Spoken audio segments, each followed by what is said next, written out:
नमस्कार। मैं राजेंद्र प्रसाद द्विवेदी शिवपुरी से आज फिर से आपकी सेवा में उपस्थित हूँ। इस चैनल के निर्माण का उद्देश्य पूज्य गुरुदेव ब्रह्मलीन महात्मा नारायण दास जी महाराज की विचारधारा का प्रचार प्रसार करना है। प्रसारित एपिसोड यदि आपको पसंद आ रहे हों तो कृपया लाइक और कमेंट करने का कष्ट करें, साथ ही सब्सक्राइब भी करें और अपने मिलने जुलने वालों को, अपने परिवार के सदस्यों को इस चैनल के संबंध में जानकारी दें ताकि वे भी इसका लाभ उठा सकें। पिछले एपिसोड से आगे बढ़ते हुए आज उत्तरकांड के बारे में पूज्य गुरुदेव की समीक्षा आपको अवगत कराते हैं। रामचरितमानस का 7वां कांड उत्तरकांड है। कुंडलिनी शक्ति का भी अंतिम केंद्र 7वां सहस्रार है। यह केंद्र सिर के सबसे ऊपरी भाग में मध्य में पाया जाता है। आज्ञा केंद्र से क्षमता प्राप्त कर साधक की विचार तरंगें सहस्रार से प्रभावित होकर समाधिस्थ होने लगती हैं। साधक अपने को लक्ष्य में स्थित हुआ अनुभव करता है और समस्त वासनाओं से अप्रभावित होकर अपनी स्थिति शून्यवत अनुभव करता है। संत तुलसीदास जी ने राम जी को वन से लौटाकर अयोध्या पहुंचाया है, जहां पहुंचकर वे भरत जी से राज्यभार लेकर उन्हें मुक्त कर देते हैं। वे स्वयं भी सब राजकाज अनासक्ति से करते हैं और स्वयं साक्षीवत रहते हैं। वे समष्टि में अपने को लीन हुए देखते हैं। तुलसीदास जी मंगलाचरण में समस्त केंद्रों के संस्कारों से ऊपर उठे हुए समष्टि में लीन राम जी को प्रणाम करते हैं। वे कहते हैं कि केकी कंठाभ नीलम सुरवर विलस द्विप्रपादाब्ज चिन्हम शोभाडयम पीत वस्त्रम सरसिज नयनम सर्वदा सुप्रसन्नम पाणौ नाराच चापम कपि निकरयुतम बंधुना सेव्यमानम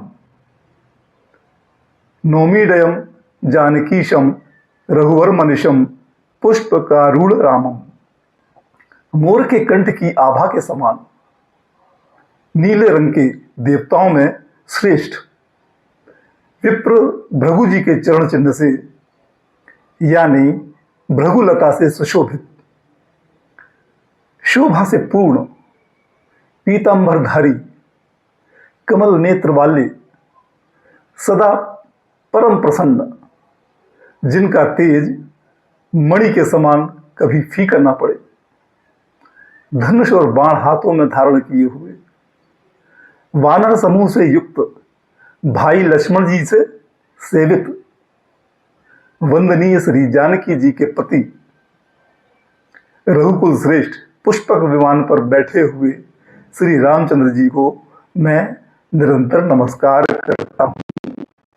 विचारणीय है कि तुलसीदास जी ने मंगलाचरण में कुंडलिनी शक्ति के रीढ़ पर 5 केंद्रों का उल्लेख कर स्पष्ट किया है कि राम जी 5 केंद्रों से ऊपर तथा आज्ञा केंद्र से भी ऊपर उठे हुए हैं। नील वर्ण विशुद्ध केंद्र का द्योतक है। भृगुलता का चिन्ह अनाहद का द्योतक है।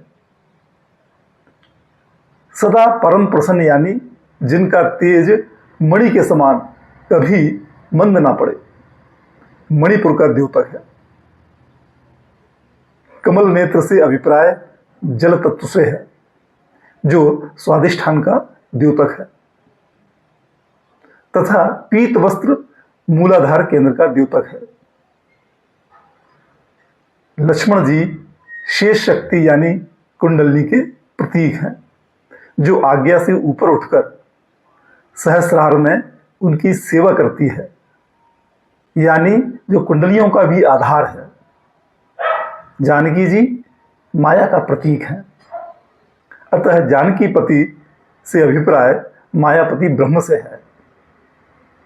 उनके हाथों में धनुष बाण यही व्यक्त करते हैं कि राम जी संपूर्ण जगत के रक्षक हैं। वानर समूह से युक्त हैं से यही तात्पर्य है कि समस्त सृष्टि के प्राणी उनमें समाये हुए हैं और प्राणियों में वे समाये हुए हैं। पुष्पक विमानारूढ़ से अभिप्राय यही है कि उसके बिना संकल्प किए ही स्वाभाविक रूप से सृष्टि चलती रहती है, यानी सेवक भाव, स्वामी भाव तथा साक्षी भाव में मैंपन सहज ही बरतता रहता है।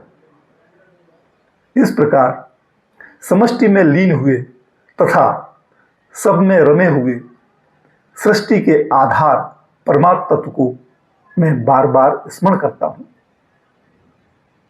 स्मरण करते करते ही ऐसा लगता है कि वे कुछ समय के लिए पूर्ण समर्पित अपने को समझने लगे हैं। उनकी शारीरिक व मानसिक क्रियाएं कुंडली शक्ति के माध्यम से नियमानुसार होने लगी होंगी और वे आज्ञा केंद्र से ऊपर उठकर सहस्रार में पहुंचकर साक्षी के भी साक्षी भाव में लीन हो गए होंगे। इस प्रकार रामचरितमानस के सातों कांडों द्वारा कुंडलिनी शक्ति की पूर्णतः जानकारी हो जाती है। आज के लिए इतना ही। अगले एपिसोड में राम पंचायतन के बारे में अवगत कराएंगे। तब तक के लिए जय सिया राम।